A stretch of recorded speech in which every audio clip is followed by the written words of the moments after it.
Jay-Z and Beyoncé posed with her. Kardashians posed with her. So did Tony Danza, Cara Delevingne, even Richard Simmons. Nat King Cole sang about her. So did will.i.am. She was famously stolen in 1911. Marcel Duchamp parodied her in 1919. Someone more recently made a towel out of her. But who is she? Why, after centuries, do we continue to flock to her? Let's better know the Mona Lisa.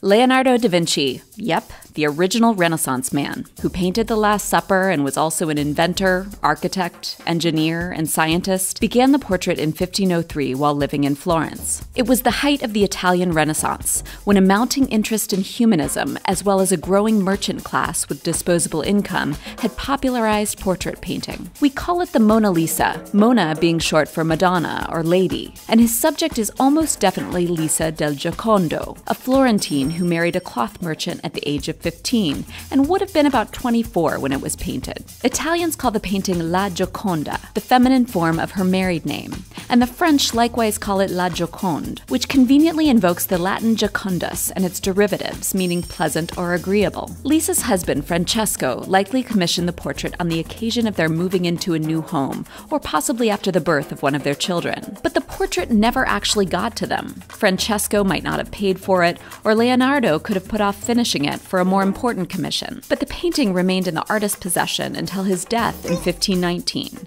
after he had joined the royal court of King Francois I.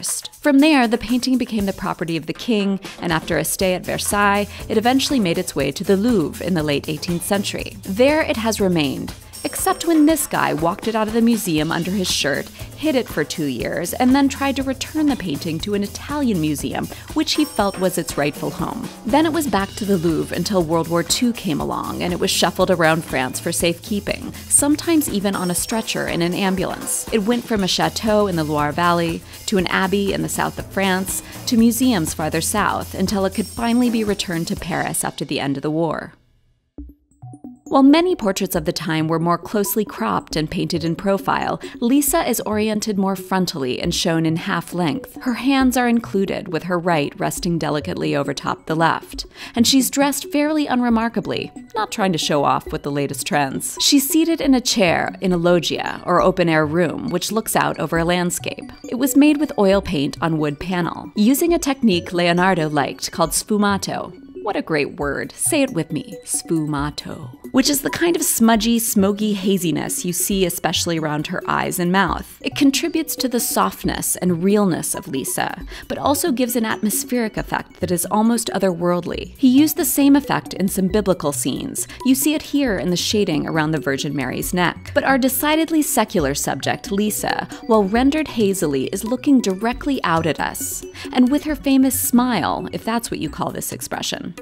In 2005, researchers ran the image through emotion recognition software, which rated features like curvature around the lips and crinkles around the eyes, finding the expression to be 83% happy, 9% disgusted, 6% fearful, 2% angry, less than 1% neutral, and 0% surprised. So it's a smile, but it's not an empty smile. There's a knowingness to it, a smile in spite of everything, as if she knows she's caught in this painting, in her own turbulent time, looking out at us, whoever we are, in our turbulent time. Which is perhaps what makes it so indelible an image.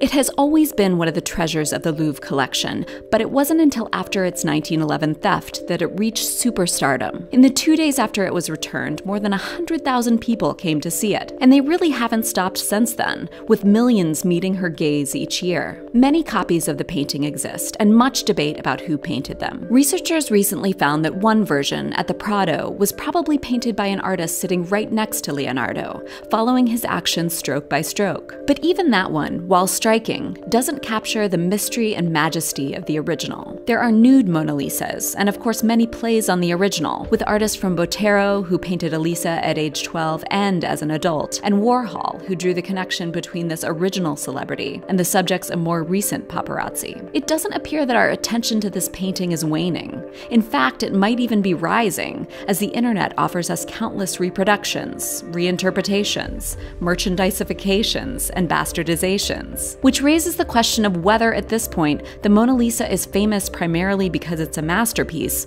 or famous primarily because it's famous. It may be that our identification with Lisa is more intense than ever, as we see around us more and more images of ourselves looking out, staring into the eyes of unknown millions.